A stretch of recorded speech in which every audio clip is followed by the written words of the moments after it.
Hey, everybody, and welcome back to another episode of Decadence Weekly with my good friend Dread.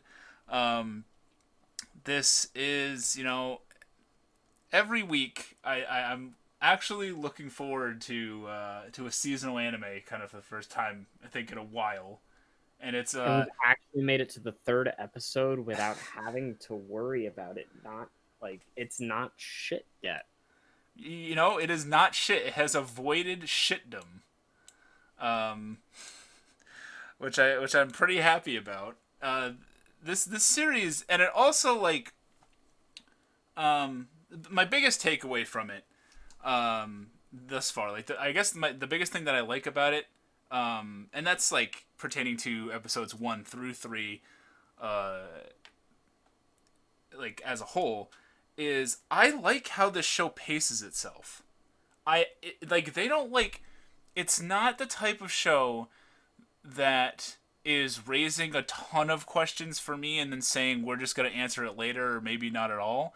They're giving you some answers fast. And it's like I feel like I'm facing like a major league pitcher here sometimes where they're like, "Oh, this is what this is. This is why this is.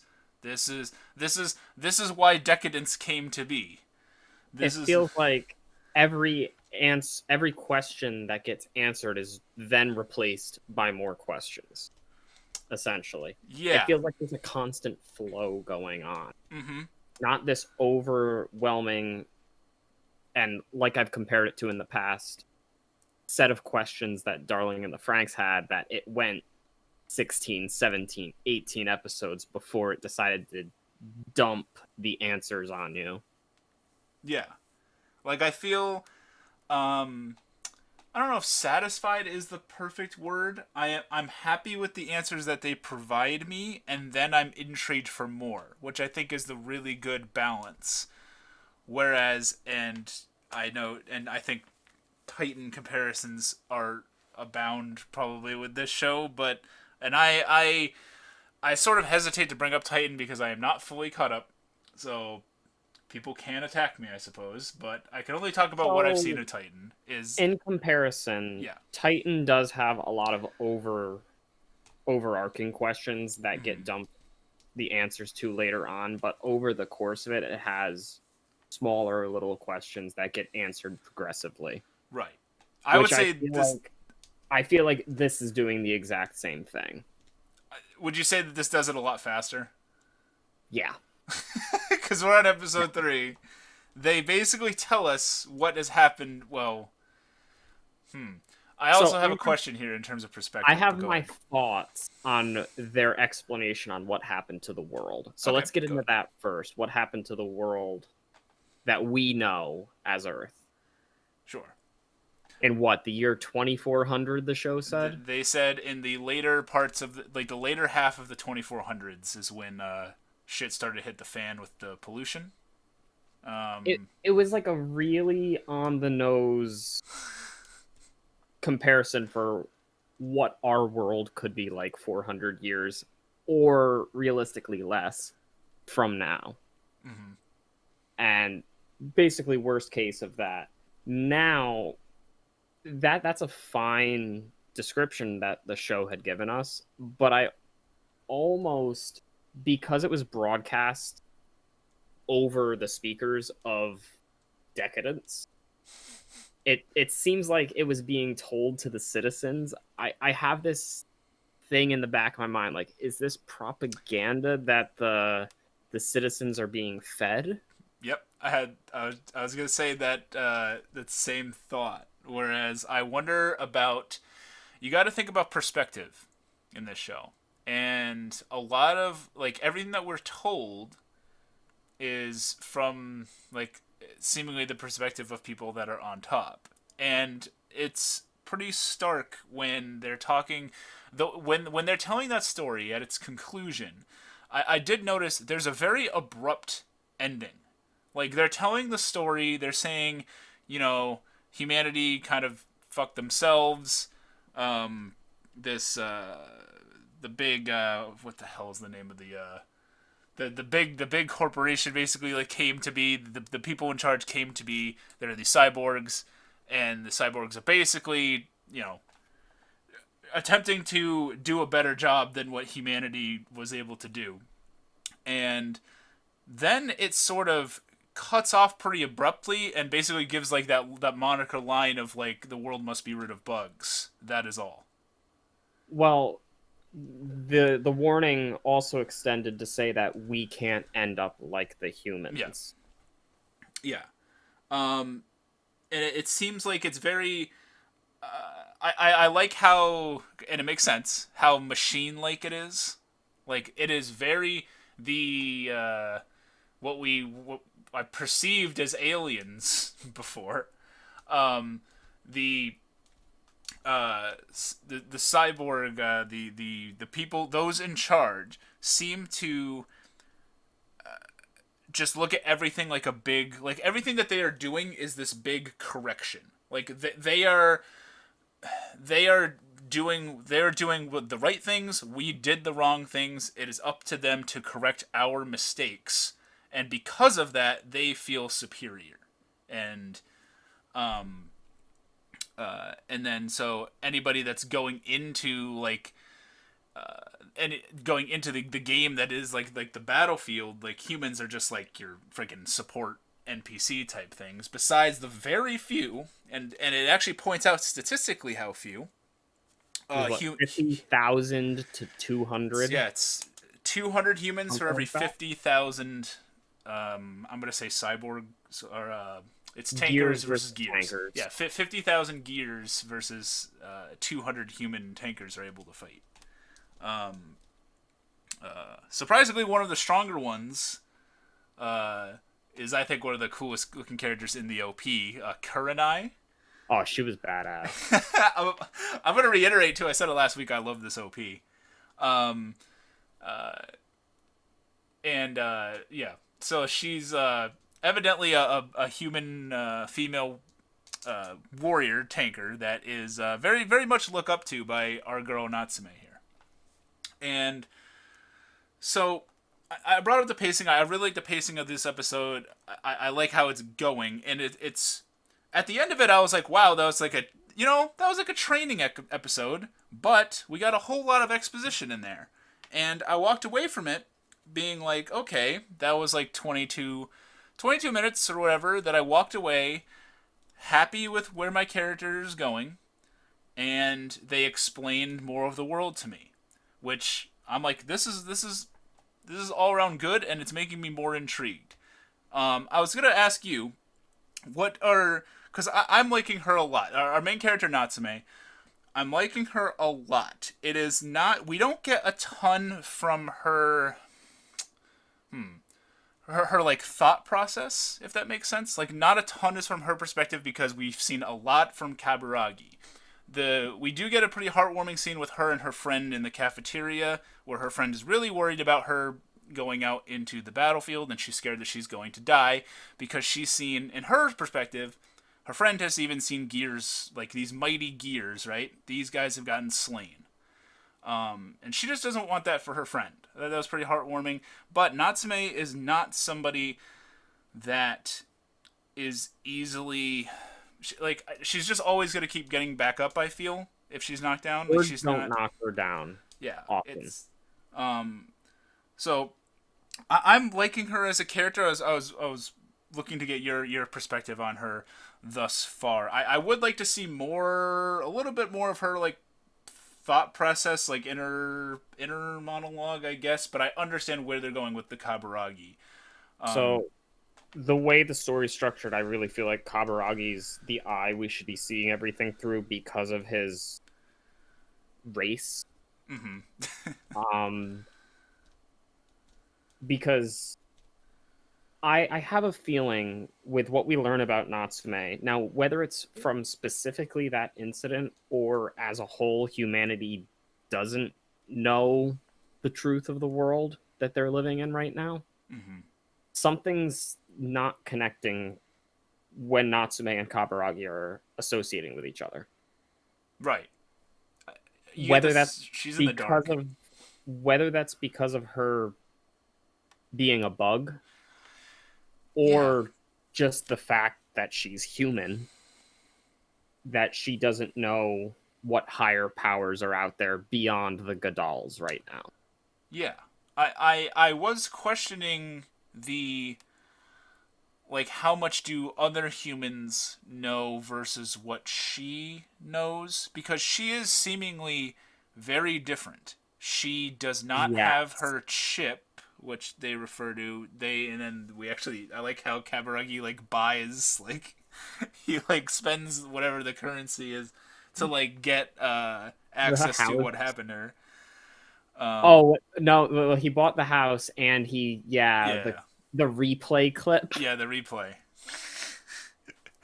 And he Google mapped her life, and he Google Earthed her back to when she was a That's kid. kind of creepy when you think about it. Like if the gears can just buy into the memories of humans, essentially. Hashtag Kaiba. Yeah, you brought that comparison up before, didn't you? And I really get it with the art style of um, the gear world, I guess. Now, what we do know is that Natsume's personality as we see it isn't ingrained by a chip. But what we don't know is if the chip itself alters personality. Right. And if it does, then it would really be like Kaiba. Then you could just transfer personalities between people by exchanging chips if that's possible. Mm-hmm. Uh, so that's interesting. I want to know more about like I'd love to know more about what the humans know versus just Natsume, um, because there's also, and I'm not quite sure about this either. But there's a guy working on the inside, and he's also in the OP. One of the it seems like he's a higher ranking person, like a commander type person. You mean the Uh, pilot of the Decadence? yeah, The Fortress yeah, the Decadence. guy that's like in the room that's basically giving all the commands like Akari, like Gendo. Um, Okay. uh, I I don't know if part of, I guess I'm assuming that he's a gear, but he's not on the battlefield, and he has a relationship with Kaburagi because he converses with him at one point. Um, when they're doing the Well, when the pet, oh my god, what's his pet's name? pipe. Pipe. So I that would lead me to believe that he is a gear because if he was a higher power and Kaburagi was talking about pipe to him, Mm-hmm. that would be a little odd because Kaburagi himself had mentioned that pipe is also a bug. Right.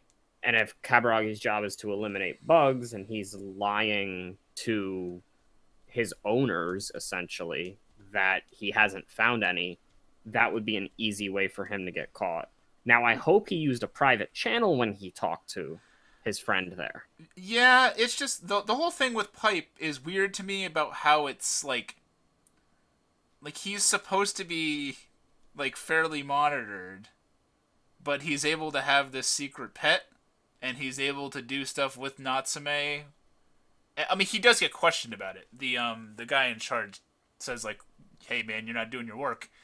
Um, I kind of found it weird that Pipe was wandering the streets and dancing around and nobody thought oh anything no, of it's okay. They put a little cloak on him. it. Ooh, the cloak. Yeah, Not, they make that they yeah, that was a weird point that like Natsume makes, is like she puts like a little like clothing thing on him or whatever it was, and then she's like, "Oh, it's okay," and like what? you Oh, know what he kind of looks like? He kind of looks like Guts from Kill la Kill. Even though I know you don't like Imaishi and Trigger I'm and lucky. all of I'm that. glad I don't remember what Guts looks like. Guts to me is a guy in Berserk. Um, but yeah, it's interesting because with the guy in the command center, so he seems to have some sort of relationship with Kaburagi in the sense that he knows some stuff that Kaburagi they have common knowledge in between them, um, and I wonder. So I wonder, like, if there are humans with any similar knowledge toward Natsume, and I wonder if there are any gears whose perspective is more like Kaburagi, in the sense that maybe he starts to question sort of things. Um, so I wonder about the relationships, like gear to gear, human to human, human toward gear. Um, I like that a lot. And then the show tries, it does put in a little bit of action. I do think that I might have mentioned this previously. I kind of think that the battle gear is sort of goofy looking. Oh, the little orb tank they have on their back. It looks like a witch's cauldron. It's like on their back. So don't you find it like really weird that Kaburagi mentioned that eventually the oxyone in the tank dissipates, right? Mm-hmm. But to fill it, it only needs to come near oxyone. Right. That is weird. It's interesting how like engaging in the battle fuels it. Essentially, I got like I kept thinking of AT fields when they were from Ava when they brought up the zones and yeah, everything. they're like you gotta engage it and make it bring up its zone. I was like, you gotta make that it's breaking through the AT field. I just started rewatching Ava. My girlfriend hasn't seen it yet, so she just watched the first 2 episodes. So she just got her first look into the AT field, and so that scene is fresh in my mind when Shinji, Unit 1 breaks the AT field on the third angel. So I'm watching this, and now you're talking about it, and I can see that. Yeah. It's not direct. No. But I can see that. I certainly think, and with this being anime original, I think that the staff, there's a lot of homages here. I think just a lot of influence, like visible influence. I can see Ava. I can see Titan. I can see Kaiba. Kaiba. And so our girl Natsume, is developing her skill a little bit. I like how they compare it to it's like floating in the air but also swimming against a current. So she gets like motion sickness. Yeah. He puts her up on the kite. Mm-hmm. So I like this little like training montage sort of that we get here. I think that was actually like a kind of fulfilling one. Usually I have an issue with like really rushed training. Like, ooh, you trained over 2 minutes and you got over a huge opponent, right? Mm-hmm. But what saved this for me is Kaburagi had a statement before the training montage where he was like, yeah, this is like the tutorial level. I thought we were going to potentially get and I'm going to use this term very loosely, a small time skip. I mean, I guess we did, because when his boss goes to yell at him, when like the guy in charge, he says it's been 13 days. So technically, it's just like 2 weeks. Because I thought of like kind of because like I think of like a training segment, and one that I sort of recently, I know I didn't read the manga for this, but one that I sort of recently enjoyed was in Demon Slayer, when he's learning to like slice the rock thing. If I remember this correctly. Yeah, that was in the anime. And Nezuko goes to sleep. Oh, okay. Did you watch the anime too, or did you just read it? I watched the anime and picked the manga up. Okay. Where the anime ended. I remember they do like a time skip thing, and then he comes back, his hair is like longer and stuff, and Nezuko's still asleep. And I remember when I was watching that, I enjoyed. I kind of liked how they did it. I mean, it is cliche just to say like, oh, he's got longer hair now or something like that. And so I thought that that's what they were sort of going to do here, but we didn't get that. We just they. But I was pretty satisfied still. Like it at the end of this episode happens, and then you're like, okay, she's got this. Oh, she has her new arm, which was a very touching moment. I thought between her and Kaburagi, when she talks he about made her the like the real arm, it actually felt real yeah, instead of being so clunky. yeah. He's I like, I'm like how gonna he turned the whole thing into her own device and said, "Your disability isn't your weakness; it's your right, weapon." right. And her outfit went from goofy to way cooler, in my opinion. And then she, yeah, he's like, I'm gonna bring you to Winry Rockbell and get you some cool auto mail. And she gets a cool, yeah, that was really cool how she was talking about how, it clearly makes her different. She understands that her old arm was sort of a limitation. And, Kaburagi, who's not, super emotionally expressive, uh, does her a solid.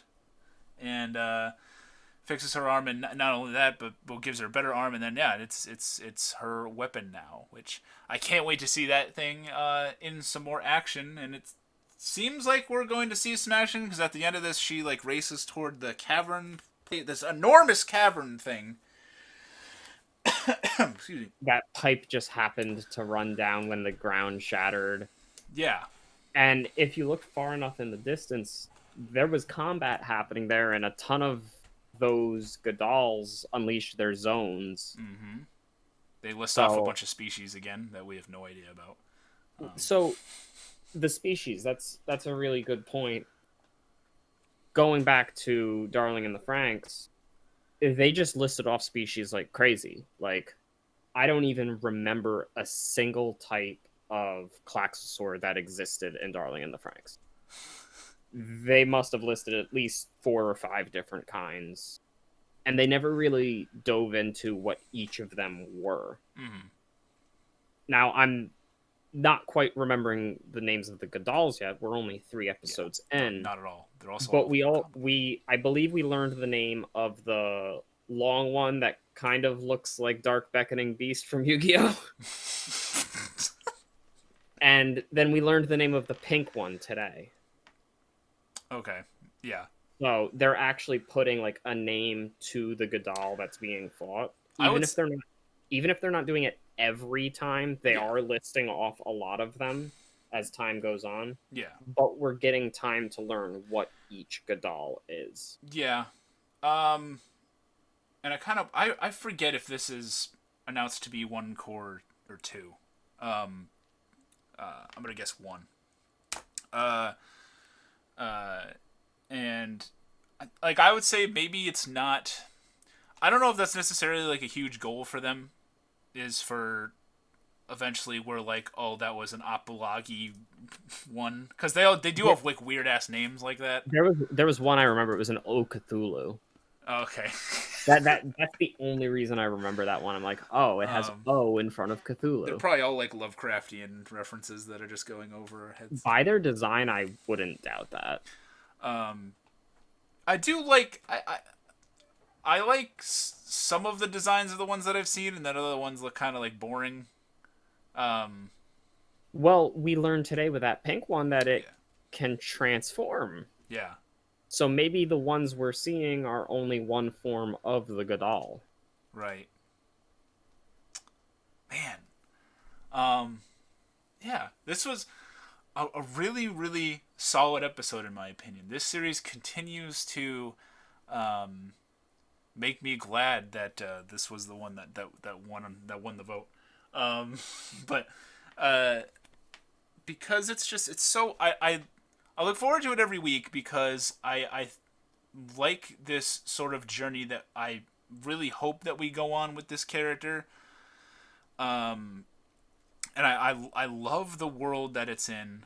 I like what I know. I love the way that they're showing it to me, and it's making me intrigued and asking questions, but not leaving me pissed off without answers.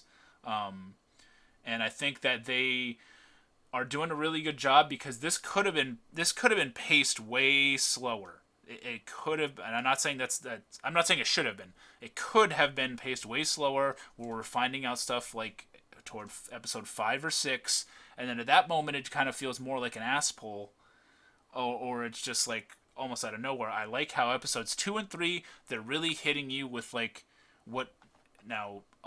Also, like we talked about, perspective is also tossed into this, but episodes 2 and 3, a lot of like world building as to what is actually going on, uh, and when I've tried to look into like other YouTube people talking about this, one interesting thing that I've seen in some comments and reflected on in some videos is that there is that stark contrast between art styles that we touched on a little bit last week. I I like that contrast. Like I said, it took me a while to get used to it at first. What do you think about the contrast between the gear world versus like the rest of the anime? Well, I feel like that just separates the kind of societies they live in. Mm-hmm. The humans are living in this Gurren Lagann-esque world, like the surface, where the new dominant species, the gears, are living in this way where essentially the human world is a game to them. Yeah.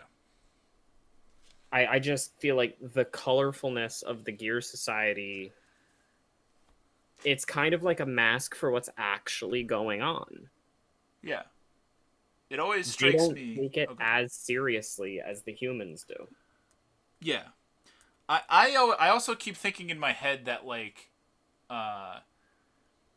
it's interesting to me that when we do get to see the gear world, it almost like it funnily looks like it looks like a game. Like it looks like I could play, like it looks like I could be in like a VR chat of something, and like I would have character models in front of me that look like Kaburagi or that Yeah. look like his friends. So I think that's an interesting sort of flip on that, where like that's their reality and like this is the game where people look so boring. So they spice them up with like pink skins and stuff. The graphics look really good, man. Really realistic. Oh man. But yeah, I'm really liking the show. I'm gonna take a wild guess and say you're doing the same. Yeah. It's I'm gonna take a guess and say it's not Vatican Miracle Examiner for you. Oh my god, you're pretty accurate in that, and it's And also not Handshakers.